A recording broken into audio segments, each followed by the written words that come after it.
Maya Rivera, a struggling waitress, saves a millionaire CEO from a burning car. But she never expected the millionaire to show up at her door with an offer that could change her life forever. Before we dive into the story, let's do what Sleepless in Seattle taught us. Share where you're listening from. Comment below. The sun hasn't risen when Maya Rivera's alarm pierces the darkness at 5 a.m. She silences it quickly, muscle memory guiding her hand in the dimness. The cramped Brooklyn apartment holds its familiar morning scents: burnt coffee grounds, antiseptic, and the lingering traces of last night's arroz con pollo. Maya's feet find her worn sneakers beneath the bed as she listens for any disruption in the steady whir of the oxygen machine from the next room. Her grandmother's door creaks as Maya eases it open. Lupe Rivera sleeps fitfully beneath the crocheted blanket she made decades ago, its once vibrant colors faded to soft pastels. Maya adjusts the oxygen tube that has slipped askew, her fingers gentle against Lupe's paper-thin skin. "Te quiero, abuela," Maya whispers, though she knows Lupe won't hear. The words are a talisman, a morning ritual that gives her strength for what lies ahead. The subway ride to Rosie's diner passes in a blur of fluorescent lights and rattling tracks. Maya's reflection in the grimy window shows dark circles under her eyes that even concealer can't quite hide. Her thick curls are wrestled into a serviceable ponytail, wisps already escaping around her face.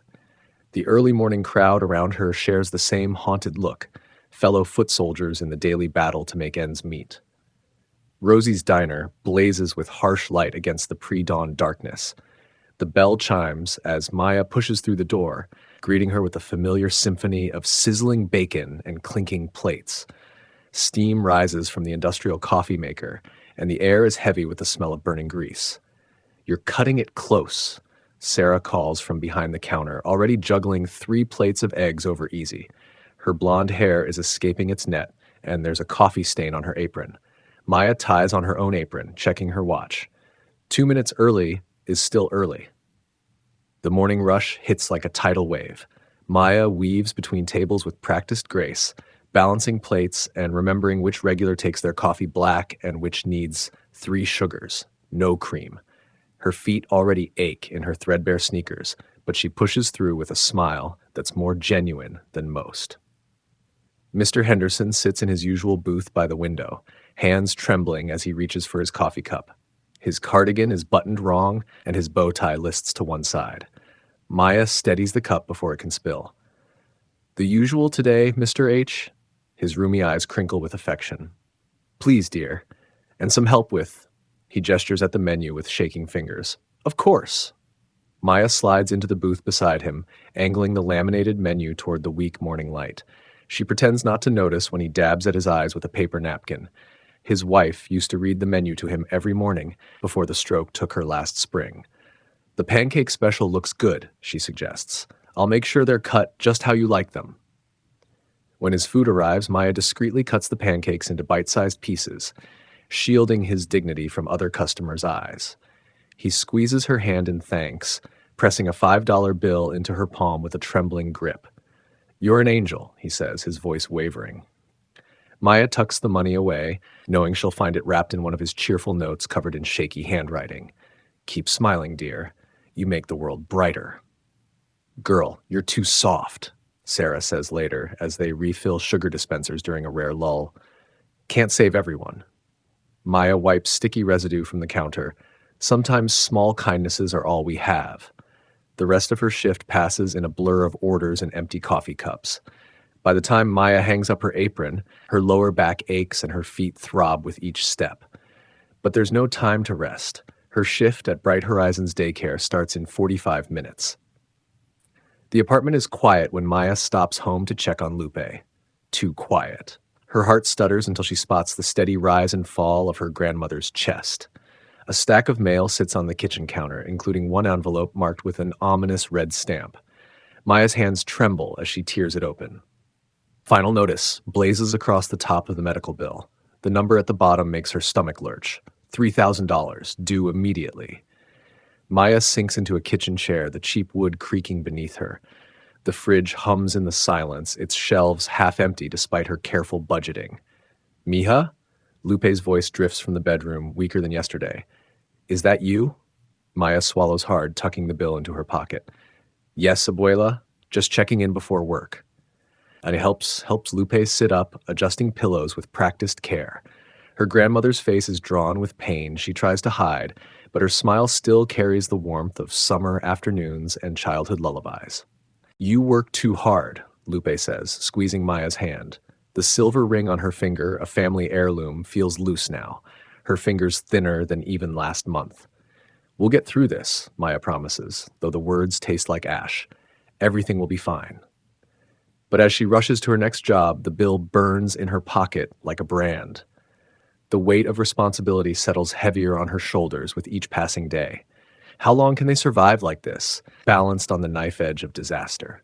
Bright Horizons daycare greets her with chaos, shrieking laughter and crying tantrums, the smell of finger paint and apple juice. Maya forces her worries aside, plastering on a smile as Sophie, her favorite 4-year-old, launches herself at Maya's legs. Miss Maya, you came back! Maya scoops her up, ignoring her protesting muscles.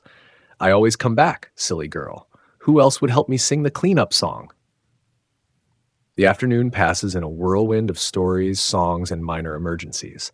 Maya mediates sharing disputes and kisses scraped knees, her own exhaustion forgotten in the face of so much need. Sophie clings to her during story time, small fingers curled in Maya's shirt. The simple trust in the child's eyes makes Maya's throat tight. By the time her shift ends, Maya's legs threaten to buckle. She stops at Jerry's Market on her way home, calculating prices with ruthless precision. The fluorescent lights buzz overhead, casting harsh shadows that make her head pound. She puts back the fresh fruit she'd hoped to bring Lupe, too expensive this week. Outside, winter wind cuts through her thin jacket. Holiday decorations mock her from store windows, promising joy she can't afford. Maya pulls her jacket tighter, fighting the urge to cry. The city's lights blur around her as she walks home, each step an act of will. The apartment welcomes her with Lupe's labored breathing and the ever-present hum of medical equipment. Maya helps her grandmother bathe, trying not to notice how prominent her ribs have become.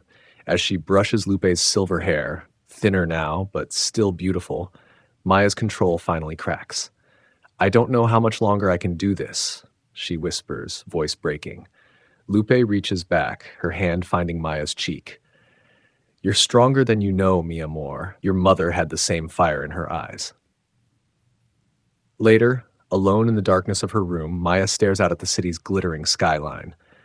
How many others are out there tonight, drowning in circumstances they can't control? Her stomach growls, but she ignores it. The groceries she bought are barely enough for Lupe's needs. The clock on her nightstand ticks relentlessly toward another dawn, another day of the same struggles. Maya squares her shoulders, wiping away tears she refuses to acknowledge. She makes a silent promise to herself, to Lupe, to the memory of parents she barely remembers. She won't give up. Not now. Not ever. Even if she doesn't know how they'll survive another month, another week, another day. The next morning brings another envelope, this one containing a past due notice for $3,000 in medical bills. Maya's hands shake as she reads the demand for immediate payment. The words swim before her eyes, service will be terminated if payment is not received. Her chest constricts. Without proper medical care, without the oxygen machine and regular treatments, she can't finish the thought. Panic rises in her throat, threatening to choke her. Maya braces herself against the counter, forcing herself to breathe. At Rosie's diner, she overhears two women in business suits discussing job openings downtown. Their voices carry over the clatter of dishes and sizzling griddles. Holt Industries is hiring again, one says, stirring her latte. Executive assistant positions starting at $60,000. You need connections to get in there, her friend replies. Julian Holt doesn't hire just anyone. Maya wipes down their table with mechanical movements, her mind racing. $60,000 a year, it seems impossible, like something from another world. She imagines having enough to cover Lupe's medical bills, to buy fresh fruit without counting pennies, to sleep through the night without fear gnawing at her edges. But they're right. Who would hire her? A waitress with no college degree, no connections, nothing to offer but determination and grit. That evening, Lupe's coughing fit sends terror shooting through Maya's veins. Her grandmother struggles for breath, the oxygen tube suddenly inadequate. Maya holds her, murmuring soothing words in Spanish. while her heart threatens to pound out of her chest. The episode passes, leaving Lupe exhausted and Maya shaken to her core. She tucks the blanket around her grandmother's shoulders, watching the rise and fall of her chest until she's certain Lupe is sleeping peacefully. Maya stays awake long into the night, staring at the water stains on her ceiling. They can't go on like this. Something has to change. But what? How? The weight of impossibility threatens to crush her. Walking home from her late shift the next night, Maya's thoughts circle like hungry wolves. The street is quiet, most sensible people already home in bed. A bitter wind whips between buildings, carrying the first hint of snow. The screech of tires shatters the silence. Maya's head snaps up in time to see a luxury car swerve on the icy road.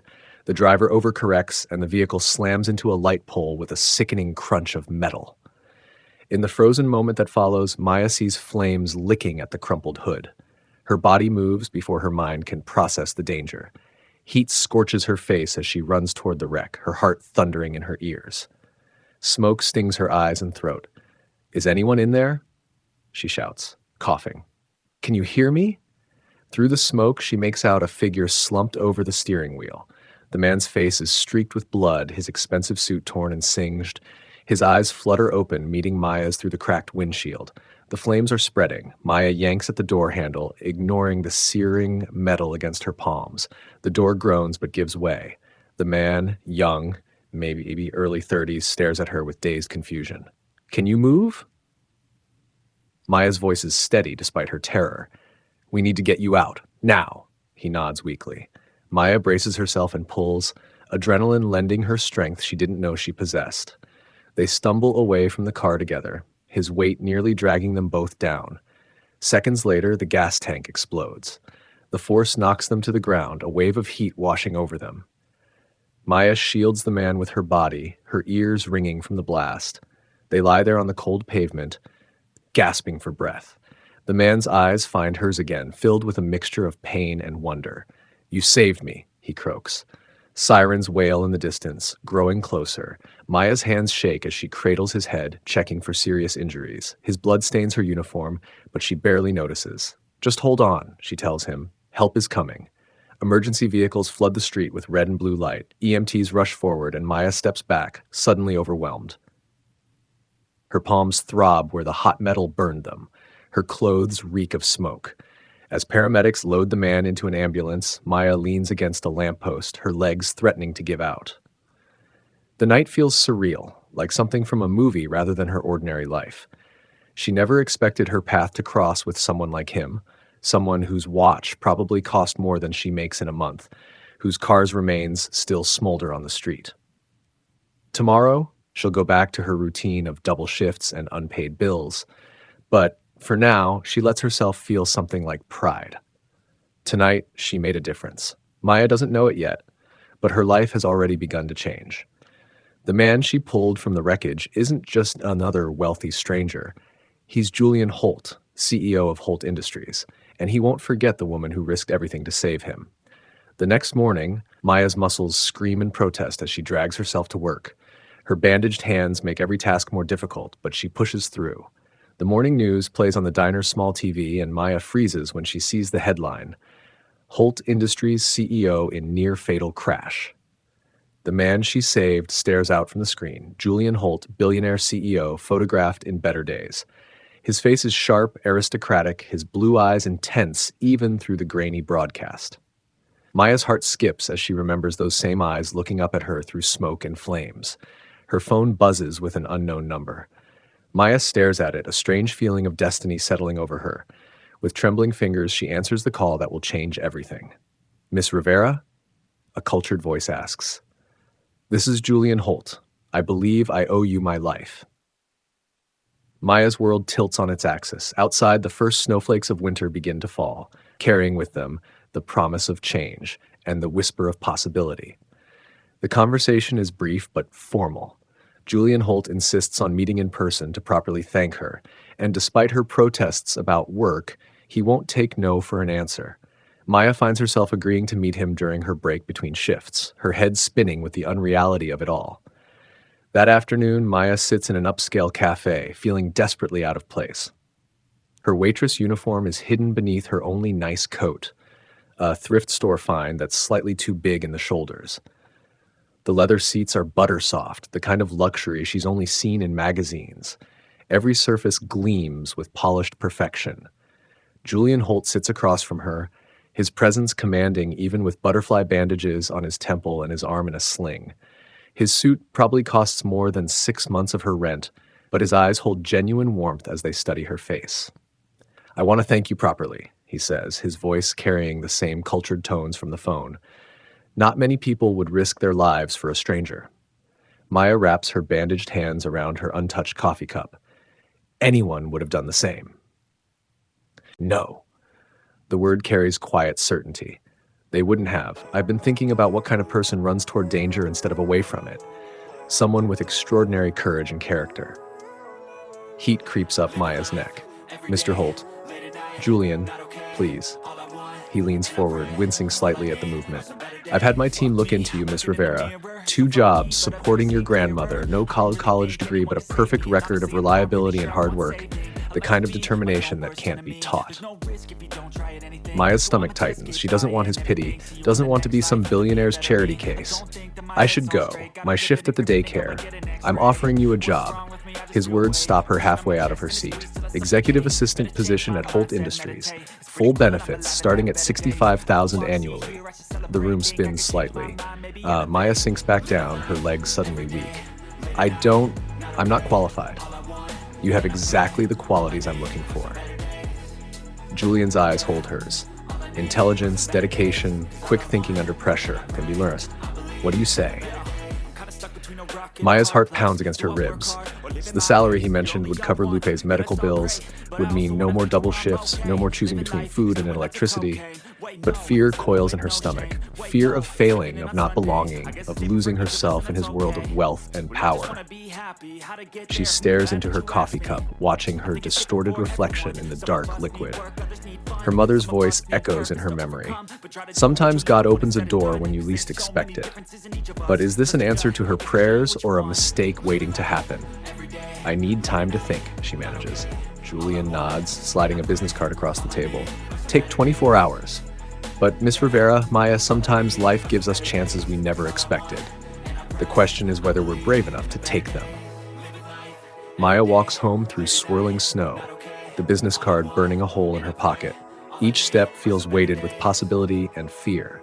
Tomorrow she'll have to choose, stay in the safety of her familiar struggles, or risk everything for a chance at something more. The city lights blur around her, and somewhere in the gathering darkness, a new path awaits. Maya's fingers trace the glossy business card, its embossed letters catching the weak morning light filtering through her kitchen window. Holt Industries. The name alone carries weight, promises possibilities she's never dared to imagine. The salary Julian mentioned echoes in her mind, 65,000. The number dwarfs her current income, could sweep away the crushing medical bills that threaten to drown her. But doubt creeps in like a cold draft. Maya glances around her small kitchen, at the familiar chips in the Formica countertop, the collection of mismatched mugs that hold years of memories. This is her world. Honest work, simple pleasures, the freedom to be herself without pretense. The thought of trading it for gleaming elevators and judgmental stares makes her stomach clench. The refrigerator hums, a steady backdrop to her grandmother's labored breathing from the next room. Maya's throat tightens. The latest medical bill lies face down on the table, its red final notice stamp bleeding through the thin paper like an accusation. Her calloused fingertips catch on the card's sharp edges. The corporate world it represents feels as foreign as another planet, a place where she'd be an outsider, forever trying to prove she belongs. But when has fear ever put food on the table? When has pride ever paid the bills? The soft shuffling of slippers against linoleum draws Maya's attention. Lupe appears in the doorway, one hand braced against the wall, oxygen tube trailing behind her like a lifeline. Despite her frailty, her eyes hold their familiar warmth. "Mija," Lupe says, easing herself into a chair. "Your face tells me something weighs heavy on your heart." Maya rises to prepare tea, the familiar ritual giving her hands something to do. "I got a job offer," she says, measuring loose leaves into the strainer. A real job, corporate, the kind with benefits and paid vacation. This is not good news? Lupe's voice carries a hint of amusement. Steam rises from the kettle as Maya pours, carrying the scent of chamomile. She sets a cup before her grandmother, watching the leaves unfurl. It's at Holt Industries, the man I helped last night. He's the CEO. Ah, Lupe wraps her thin fingers around the warm cup. And you think this is charity? Isn't it? The words come out sharper than Maya intends. I'm not qualified. I don't have a degree. I don't know the first thing about corporate culture. I'd be a joke. Mi amor. Lupe reaches across the table, her silver ring catching the light. You've always been so strong, taking care of everyone else, but strength isn't just carrying burdens alone. She taps Maya's chest, right over her heart. Sometimes strength is letting others see your worth. Maya blinks against sudden tears. What if I fail? What if you fly?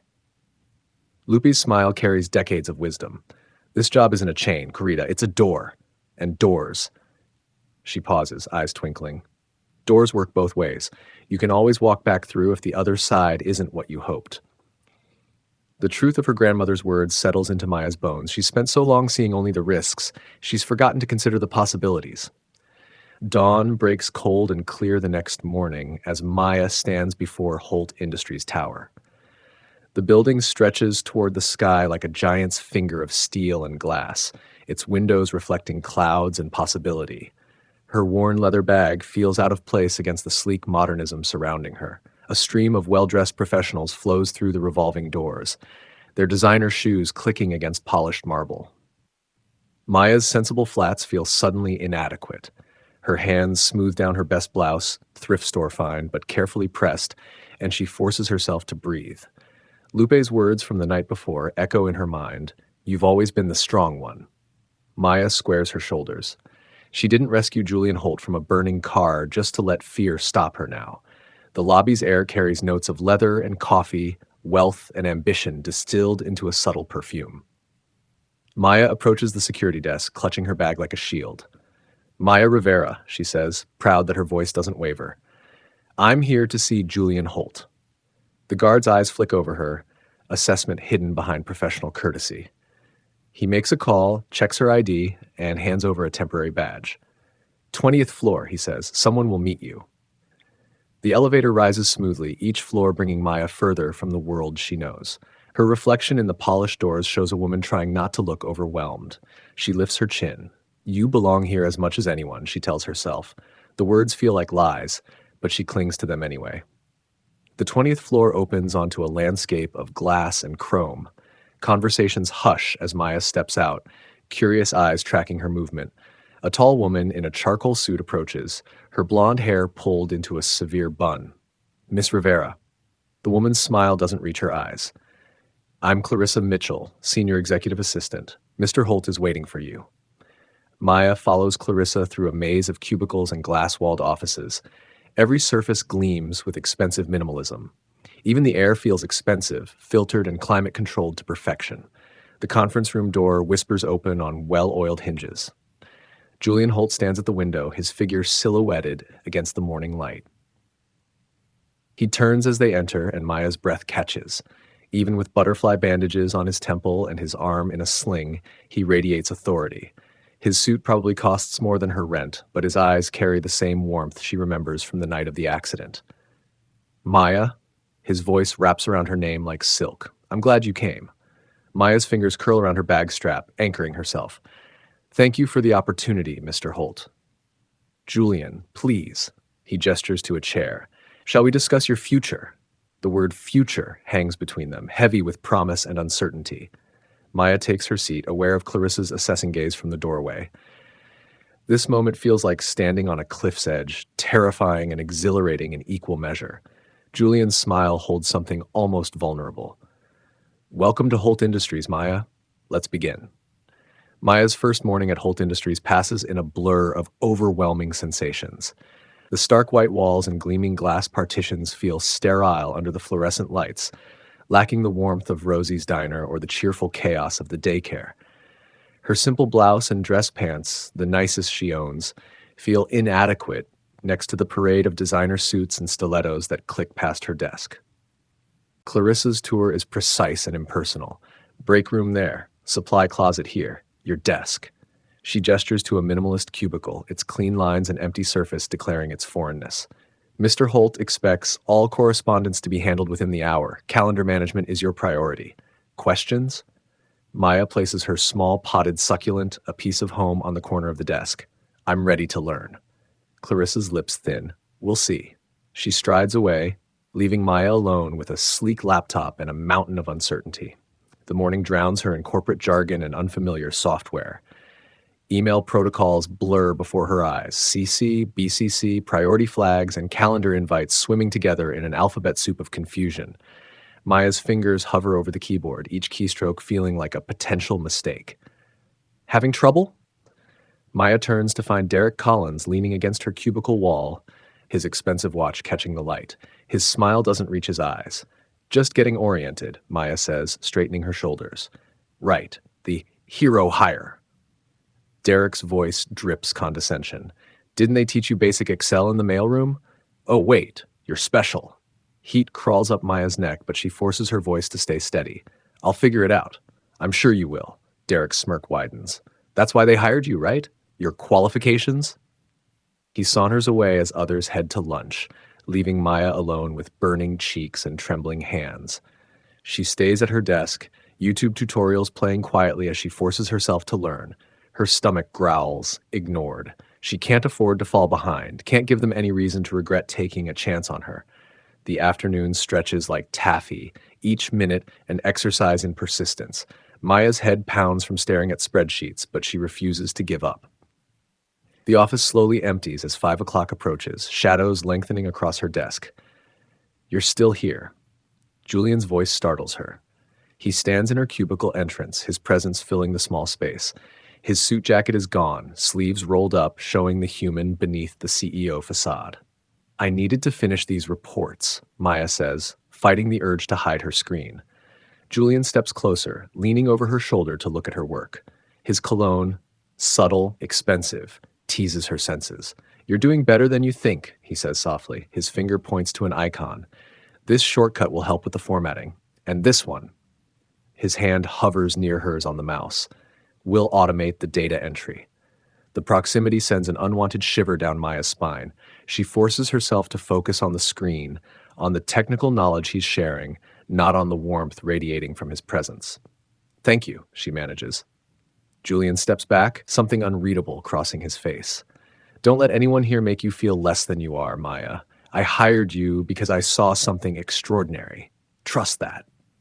He disappears into the growing darkness of the office, leaving Maya to process his words. Her phone buzzes, a text from Lupe asking about dinner. Reality crashes back in.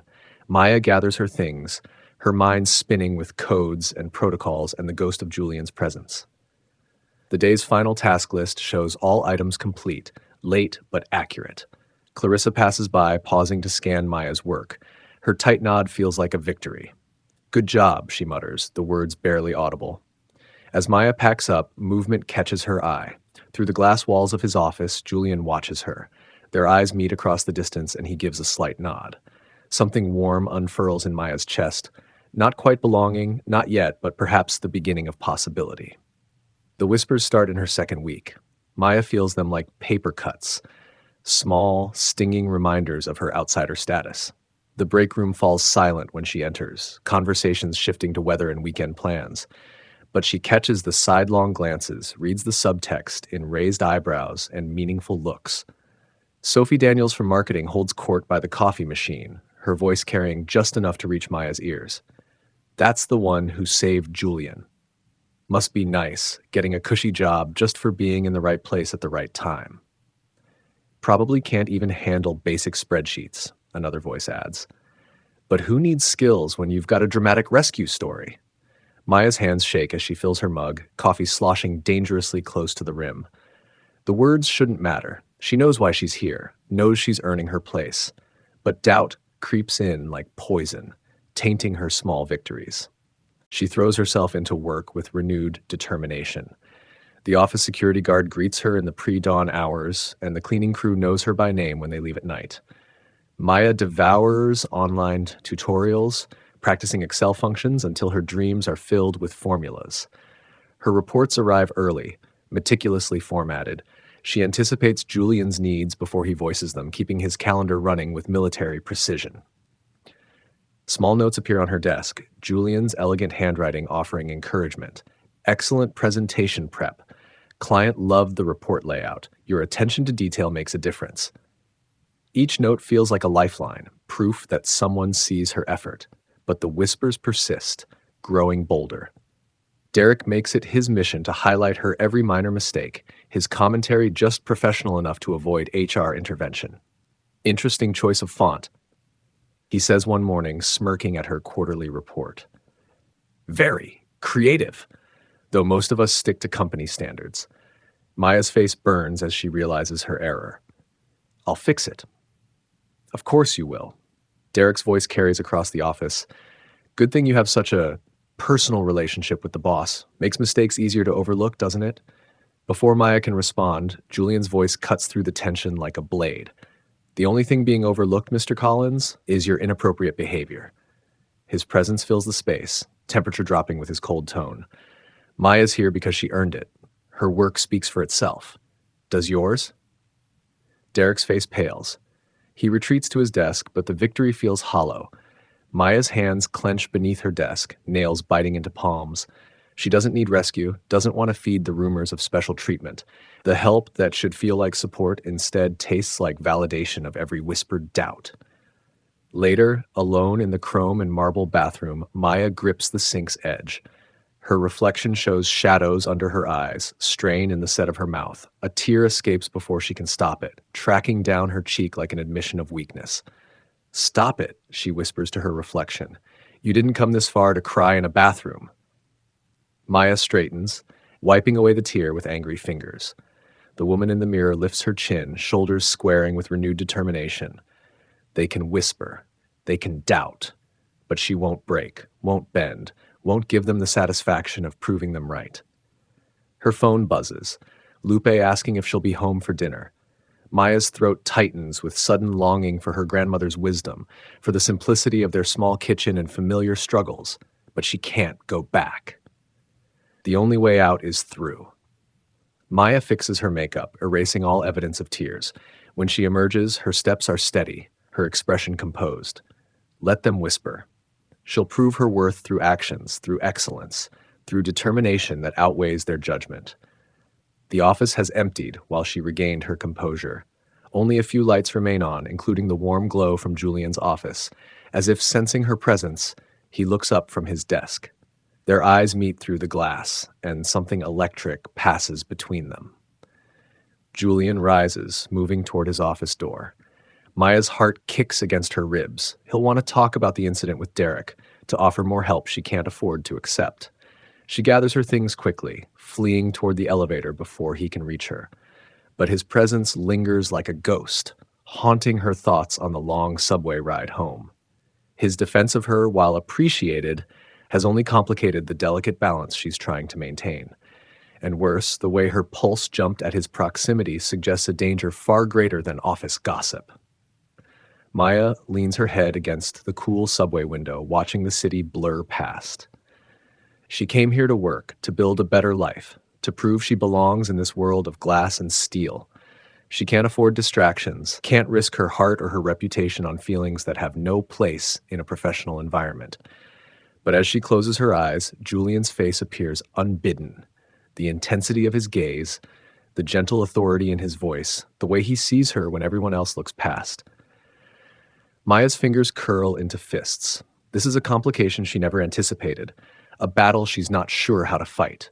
The subway screeches toward her stop, and Maya straightens her spine.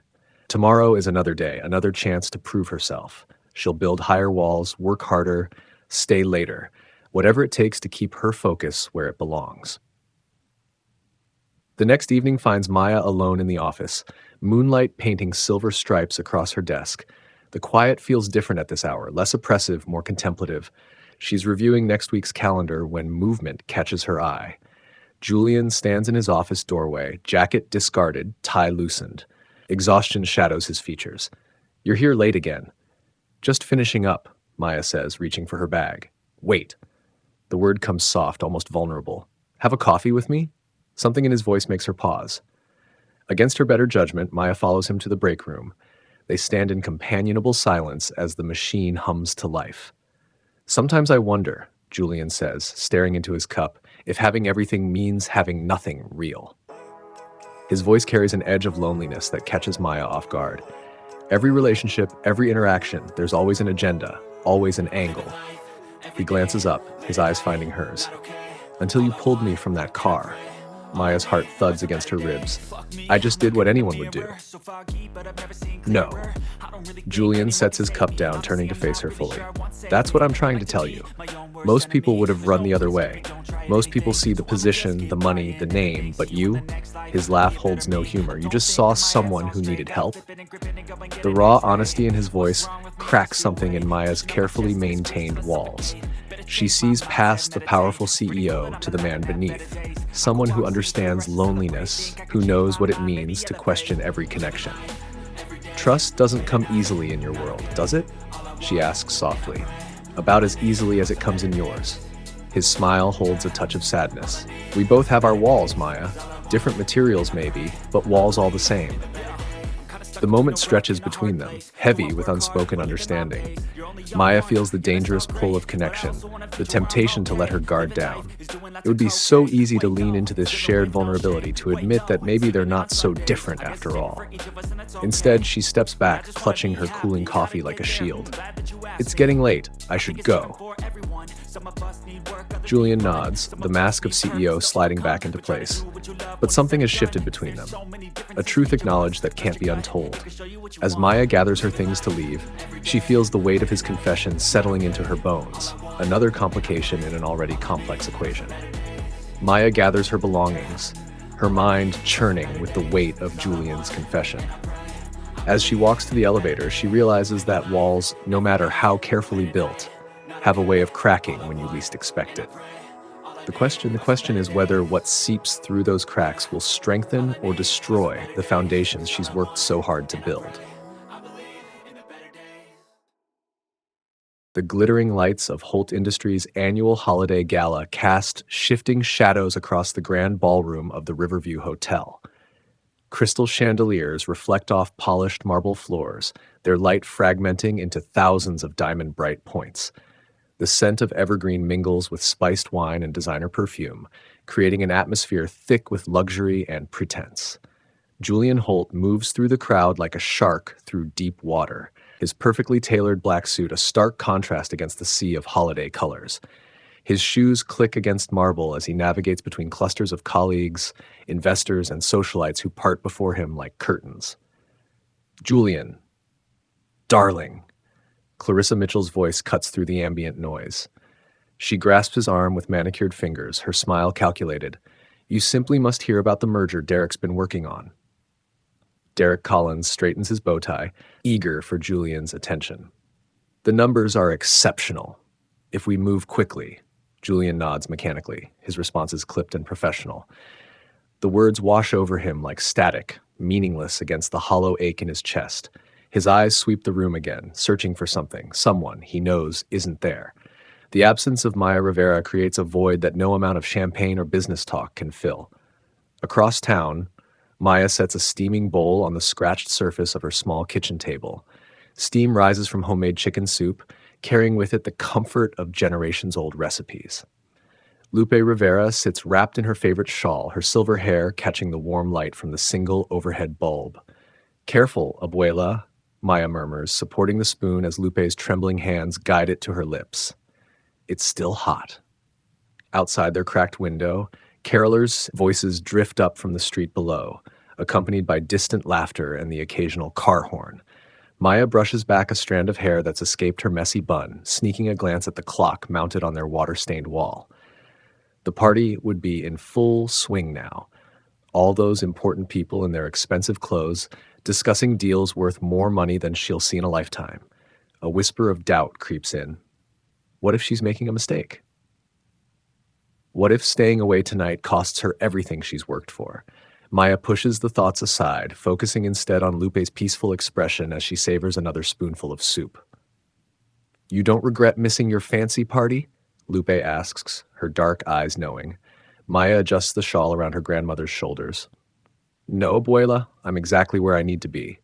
But even as she says the words, something tugs at her heart, a wondering, what if, that refuses to be silenced completely. Back at the Riverview, Julian finds himself drifting toward the ballroom's floor-to-ceiling windows. The city sprawls before him, a glittering tapestry of lights stretching to the horizon. Somewhere out there, in a modest apartment with a temperamental radiator and mismatched furniture, is everything that matters. The skyline blurs as his mind wanders to Maya's laugh, the way her eyes spark when she's determined, how she stands her ground even when she's terrified.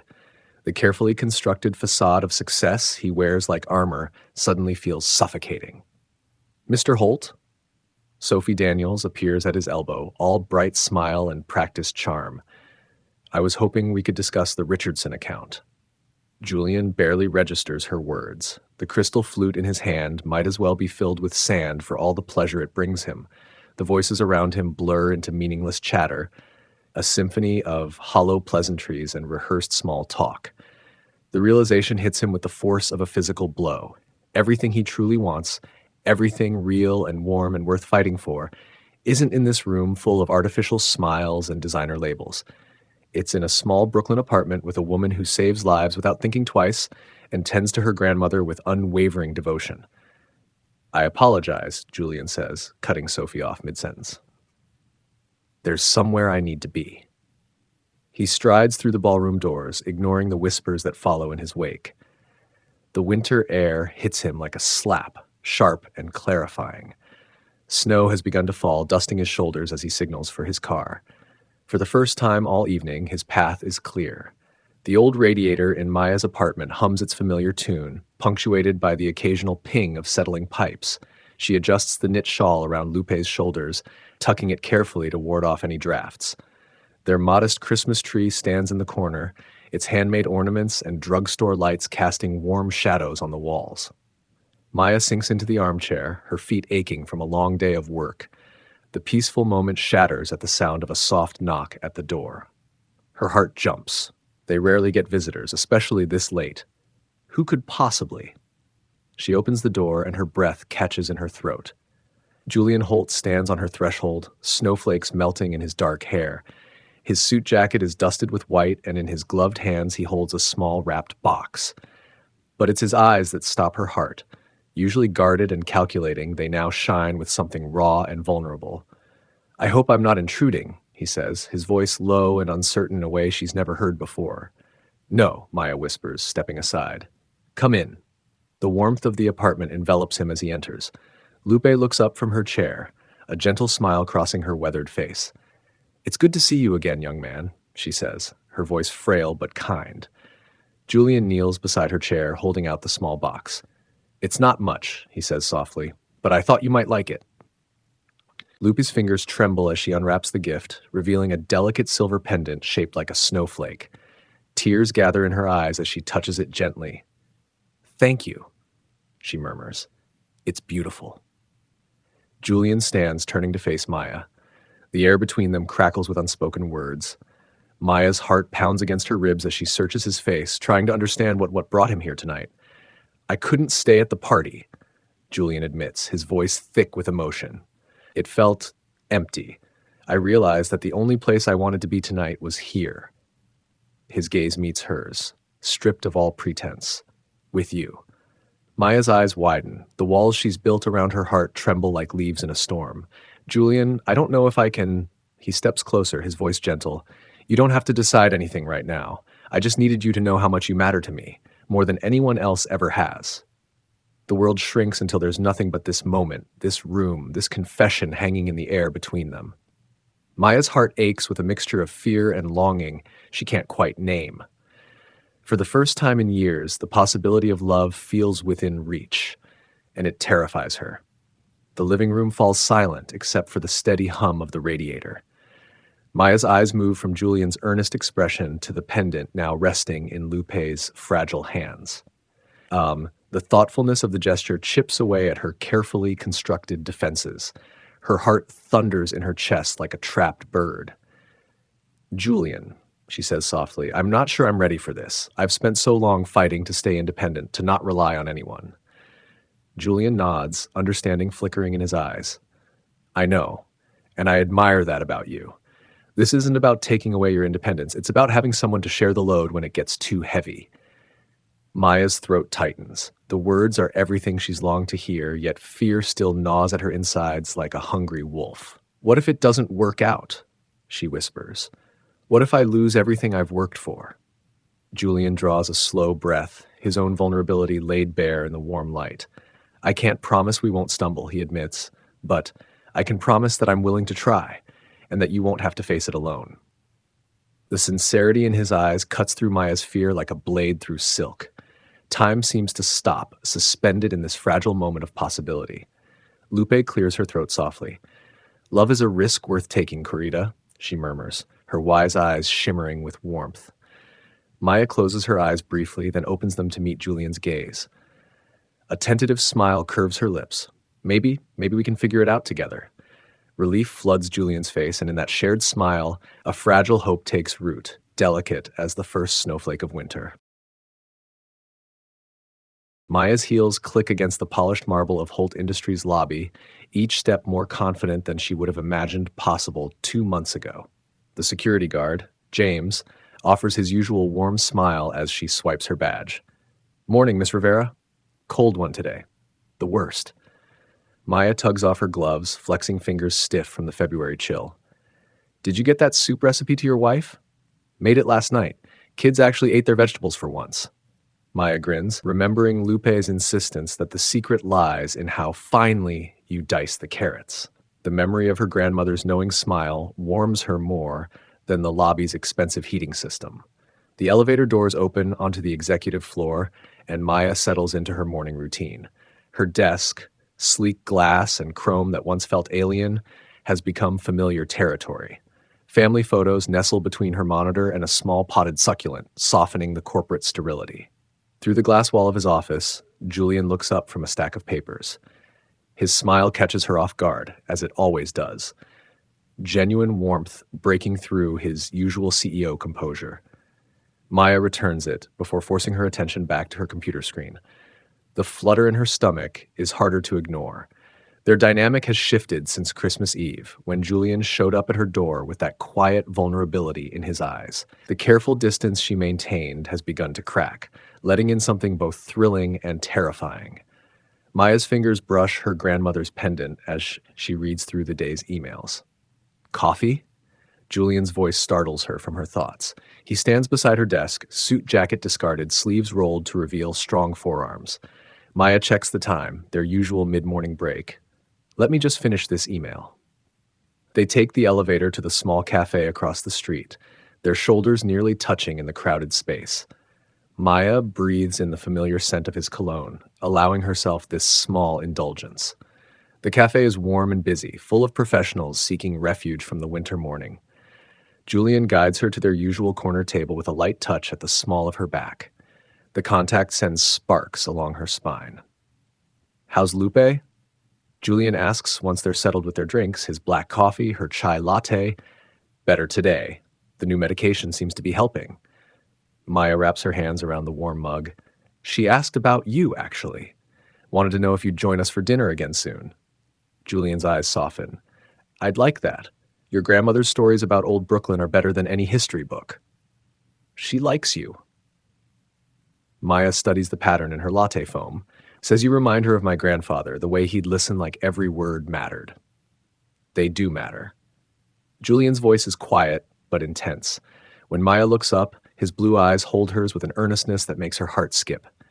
Everything about you matters. Heat creeps up Maya's neck. She breaks eye contact, stirring her drink needlessly. We should head back soon. You have that conference call at 11. Julian sighs but doesn't push. He's learning her rhythms, that knowing when to back off. It's both comforting and unsettling how well he reads her. Back at the office, Maya loses herself in work. She's good at her job, better than even she expected. The corporate world that once seemed impenetrable has become navigable. She understands now which emails need immediate responses, how to handle difficult clients, when to push back against unreasonable demands. Late afternoon finds her deep in quarterly reports when Julian emerges from his office, suit jacket over his arm. Heading out already? Maya checks the time, surprised. Julian usually works well into the evening. Thought I might take a walk, clear my head before tomorrow's board meeting. He hesitates. Care to join me? Maya should say no. She has reports to finish, and maintaining professional boundaries means not taking evening walks with her boss. But something in Julian's expression, a mixture of hope and uncertainty, makes her reach for her coat. The city glows in the gathering dusk, streetlights reflecting off patches of dirty snow. They walk in comfortable silence, their breath fogging in the cold air. At the corner, Julian's hand finds hers. Maya tenses for a moment, then lets her fingers intertwine with his. His palm is warm against hers. Is this okay? Julian asks softly. Maya nods, unable to find words for the tangle of emotions in her chest. They walk another block like that, connected by this simple touch that feels more intimate than any kiss. A gust of wind makes Maya shiver. Julian stops, turning to face her. Cold? A little. Maya's voice comes out breathier than intended. Julian steps closer, his free hand coming up to brush a strand of hair from her cheek.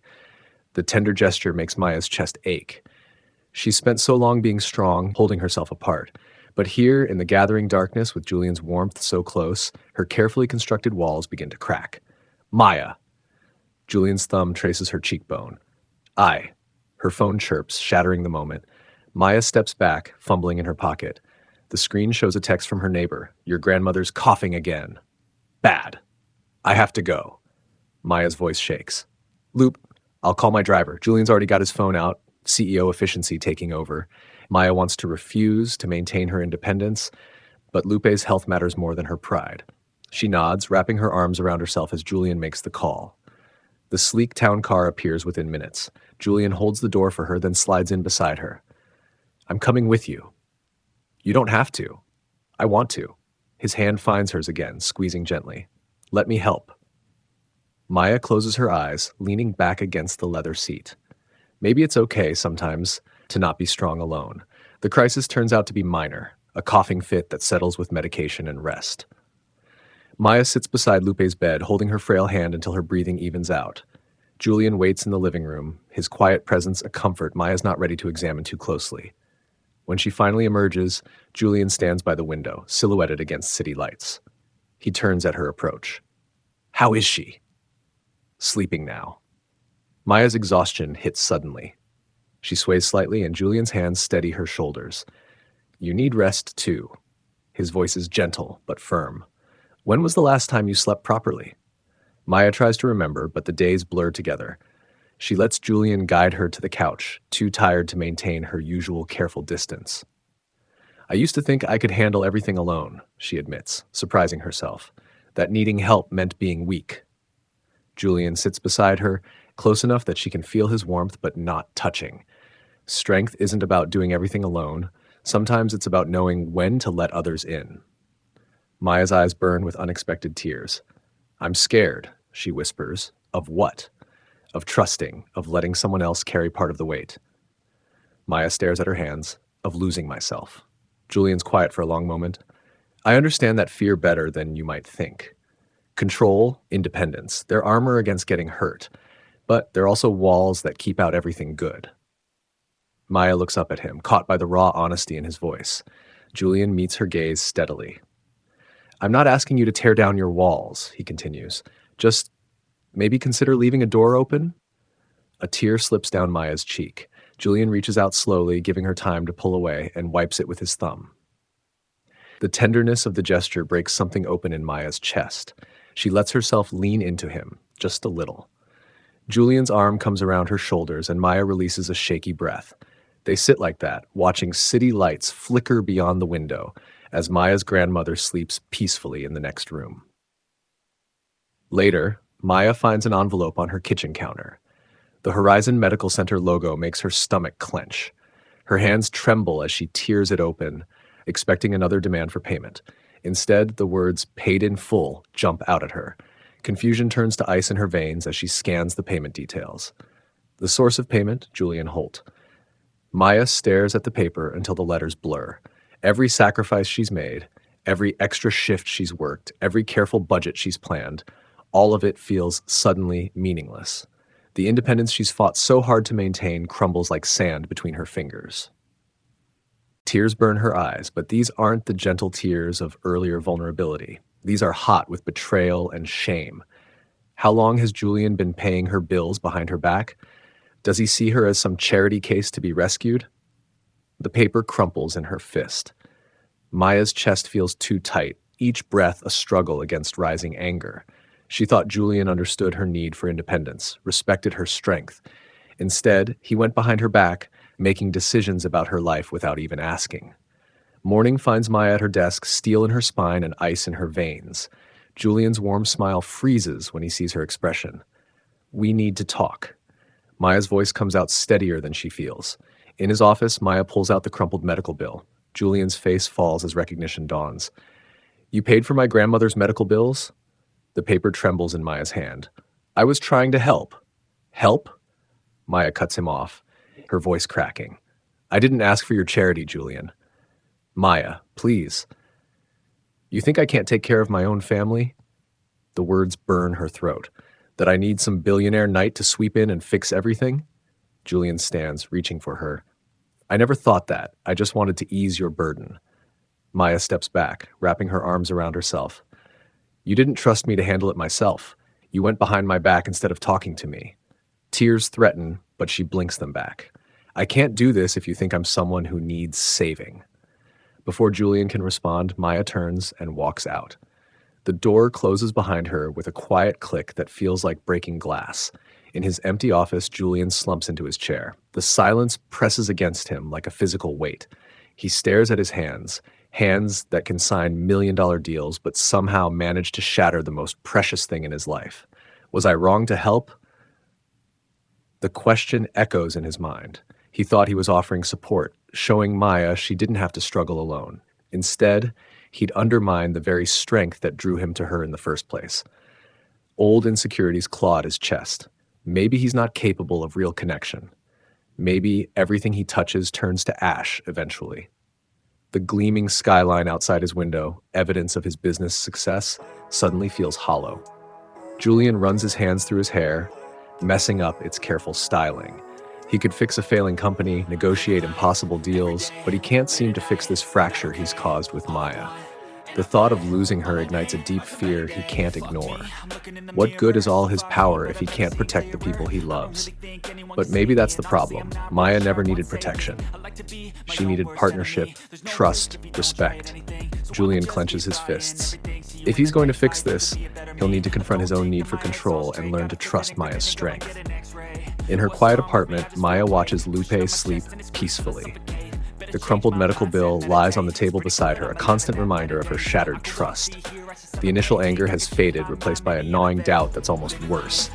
Did I push him away out of pride? Maya wonders. Julian's intentions were pure, even if his method hurt her.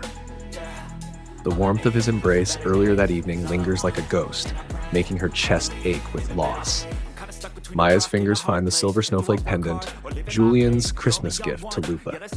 The memory of that evening floods back. Julian sitting on their worn couch, listening to Lupe's stories with genuine interest, his guard down and his heart open. Tears sting Maya's eyes. The fierce independence that carried her through life now feels like a double-edged sword.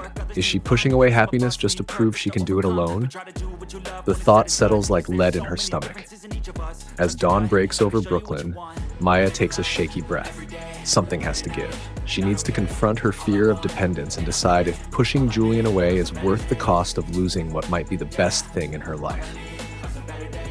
The city awakens outside her window, indifferent to her inner turmoil. But in the growing light, Maya sees her reflection in the glass, tired but unbroken. Whatever comes next, she'll face it with the same strength that's carried her this far. The question is whether that strength can make room for love without losing itself in the process.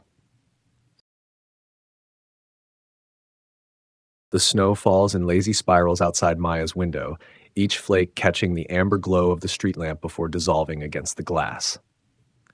Inside, the apartment holds its familiar evening scents, cinnamon tea steeping on the stove, the lingering warmth of fresh baked cookies, and the faint trace of pine from their modest Christmas tree. A radio plays softly in the corner, the gentle strains of Silent Night drifting through the room like remembered prayers.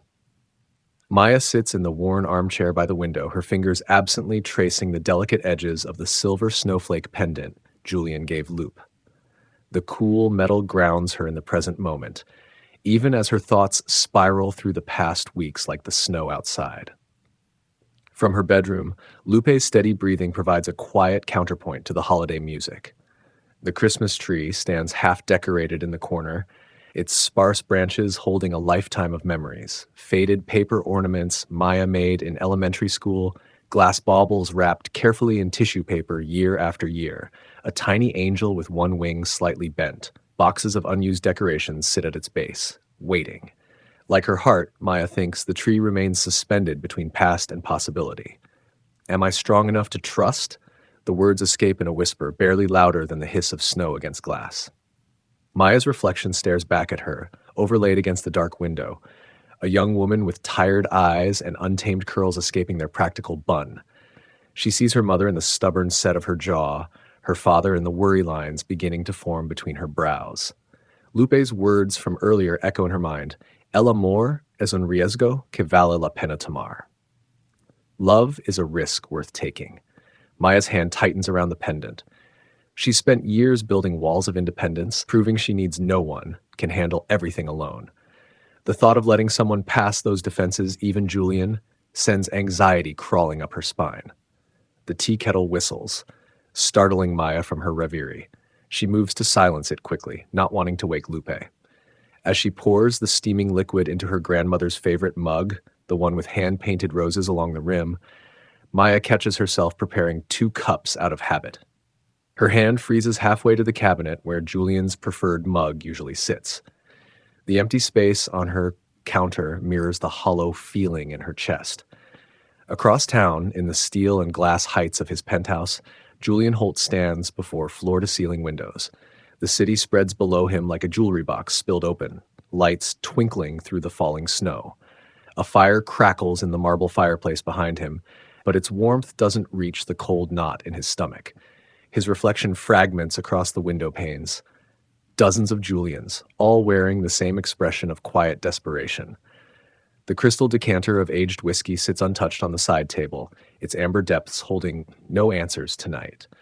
Julian runs a hand through his dark hair, disheveled from hours of restless pacing. The vast expanse of his penthouse feels emptier than usual. The carefully curated furniture and art pieces, nothing more than expensive props in a life that suddenly seems hollow. His phone sits heavy in his pocket, Maya's number stored but unused, each digit a reminder of what he stands to lose. He pulls out the device, thumbing through his contacts. Hundreds of names scroll past, business associates, society connections, people who would answer his call instantly, hoping to curry favor with the billionaire CEO. But none of them are who he wants to talk to. None of them would look at him the way Maya does, like she sees past the wealth and power to the man underneath. The thought of Maya, her quiet strength, her unflinching integrity, the way her eyes crinkle when she tries not to laugh at his attempts at humor, makes his chest ache. He's spent his life avoiding emotional risks, building his empire on calculated decisions and careful control. But Maya defies calculation. She makes him want to be reckless, to tear down the walls he spent decades constructing. What's left when there's no one to share it with? The words disappear into the empty air of his penthouse. Julian stares at his reflection, seeing not the polished businessman the world knows, but a man standing at a crossroads. Fear of vulnerability wars with a deeper fear, the terror of letting happiness slip away because he was too afraid to reach for it. His coat hangs in the closet, dark wool perfectly pressed. Julian grabs it, decision crystallizing like frost on glass. He won't let pride or fear cost him everything that matters. Not tonight. Not anymore. The drive through snow-covered streets passes in a blur of white flakes and red taillights. Julian's hands grip the steering wheel too tightly, his knuckles white against the leather. Each mile brings him closer to Maya's apartment, closer to the moment of truth that will either break or heal his heart. He stops at an all-night flower shop, its neon sign casting pink and blue shadows on the snow. The selection is limited this late on Christmas Eve, but Julian finds what he needs: white lilies and holly branches, their simplicity more fitting than the elaborate arrangements he might have chosen before meeting Maya. Maya moves through her kitchen with practiced efficiency, setting out 2 plates for a simple Christmas Eve dinner. The ceramic dishes are slightly mismatched, part of a set collected piece by piece from thrift stores and yard sales. Steam rises from a pot of arroz con pollo on the stove, the recipe handed down through generations of Rivera women. The knock at her door freezes her in place, dish towel half raised to dry her hands. For a moment, she considers ignoring it. Who visits on Christmas Eve? But something pulls her forward. Some instinct she can't name. When Maya opens the door, her breath catches in her throat. Julian stands on her snowy landing, his dark coat dusted with white, his cheeks flushed from the cold. Snowflakes cling to his hair, transforming the usually polished CEO into something softer, more vulnerable. In his hands, he clutches a bouquet wrapped in simple craft paper. White lilies and holly branches, their beauty understated but perfect. "Merry Christmas," Julian says, his voice carrying an unfamiliar note of uncertainty. The words hang in the space between them, fragile as the snowflakes melting on his shoulders. "What are you doing here?" Maya manages, barely above a whisper. Her fingers tighten on the doorframe, seeking stability as her world tilts on its axis. Julian steps forward, close enough that she can see the flecks of gray in his blue eyes. "I couldn't spend another moment wondering if I'd lost you," he says, the words tumbling out like he can't hold them back any longer. "I had to see you, to tell you I was wrong." Maya's heart pounds against her ribs as Julian takes a shaky breath. "Maya, I acted out of fear. Fear of losing you. Fear of not being enough. I thought paying the bills would make things easier for you, but I see now that I undermined everything you've worked for, and I'm sorry." His voice cracks on the last word, the polished facade crumbling to reveal raw emotion beneath.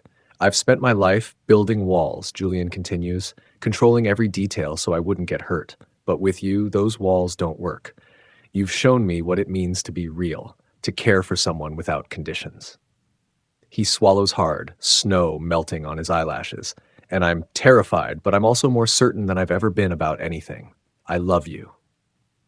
Tears sting Maya's eyes as she grips the doorframe harder. Julian's words strike at the core of her own fears, her own carefully constructed defenses. "Julian, I've spent my life proving to myself and everyone else that I can do it alone. And then you came along and it scared me." She blinks back tears, searching his face. "I was afraid that letting you in would mean losing myself." Julian moves closer, his expression intense. "You don't have to lose anything. I'm not here to take over. I'm here to stand beside you, however you need." The sincerity in his voice melts something frozen inside Maya's chest. She lets out a shaky laugh, wiping at her eyes. "You're stubborn, you know that?" A smile breaks across Julian's face, relief washing through his features. "Takes one to know one." Maya steps back from the doorway, making space for him to enter. As Julian crosses the threshold into her warm apartment, the distance between them dissolves like snow in sunlight. The simple dinner Maya prepared takes on new meaning with Julian at her table. Steam rises from plates of roasted chicken, mashed potatoes, and homemade cranberry sauce. The mismatched dishes and worn tablecloth would look out of place in Julian's penthouse, but here they create an intimacy that no fine dining experience could match. Julian leans back in his chair, savoring a bite of chicken. His expression holds a contentment she's never seen at the grandest corporate events. "This is incredible," he says, and Maya can hear the genuine appreciation in his voice. This isn't the polite praise of a man humoring her. It's the honest enjoyment of someone tasting home-cooked love for the first time in too long. After dinner, Maya hands Julian a dish towel, fighting back a smile as he rolls up the sleeves of his expensive shirt. "Not bad for a billionaire," she teases, passing him a plate to dry. His movements are unpracticed but earnest, and something about seeing Julian Holt doing ordinary dishes makes her heart swell. "I'm a fast learner," he replies, carefully placing the dried plate in her cabinet. Their hands brush as she hands him another dish, and the simple contact sends warmth spreading through her fingers. The playful banter carries an undercurrent of newfound trust, a sense of rightness that feels unshakable. Later, they settle on Maya's worn couch, the Christmas tree's lights casting soft patterns on the walls. Maya hesitates for a moment, then lets herself lean against Julian's shoulder. His arm wraps around her, the touch gentle but grounding. The radio still plays quietly, Christmas carols mixing with the soft sounds of their breathing and the distant hum of Lupe's oxygen machine. "You know," Maya says softly, "I think this is the first Christmas I've felt safe."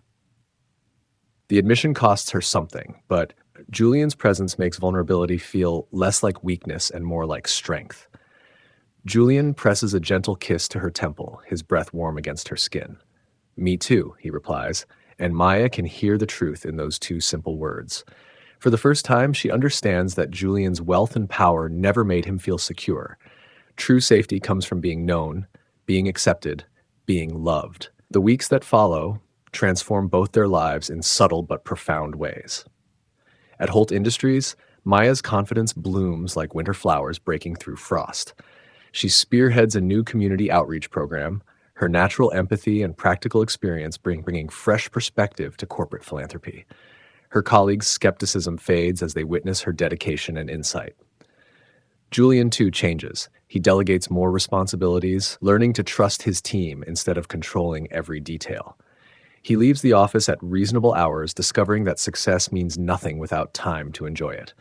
When Maya catches him smiling at cat videos during lunch breaks, she knows the transformation runs deeper than surface changes. Their relationship grows stronger as they learn to balance independence with connection. Julian supports Maya's ambitions without trying to pave her path with gold. Maya helps Julian find joy in simple pleasures. Weekend cooking lessons, walks in the park, quiet evenings with Lupe sharing family stories. They become true partners, each making the other stronger without diminishing their individual light. On a crisp winter morning, snow blankets the city in pristine white. Maya and Julian stand by her apartment window, sharing a comfortable silence and cups of coffee. Lupe sits in her favorite chair nearby, knitting needles clicking as she works on a scarf. The domestic scene would have seemed impossible months ago, yet now it feels like the most natural thing in the world. Julian takes Maya's free hand, his thumb brushing over her knuckles. The gesture is casual, comfortable, speaking of an intimacy built on trust rather than passion alone. "We've come a long way," he says, his voice warm with affection and wonder. Maya leans into him, feeling the steady beat of his heart through his sweater. "And we still have so far to go." The words hold no fear now, only anticipation for the journey ahead. Their laughter mingles with the winter sunshine streaming through the window. Outside, snow continues to fall, each flake a tiny miracle of symmetry and grace. Like their love, not a fairy tale of instant perfection, but something real and earned, built on courage, trust, and the willingness to be vulnerable. Together, they've found something more valuable than success or independence, a love that makes them both more fully themselves. Thank you so much for watching and listening to our story. Your time and support mean the world to us.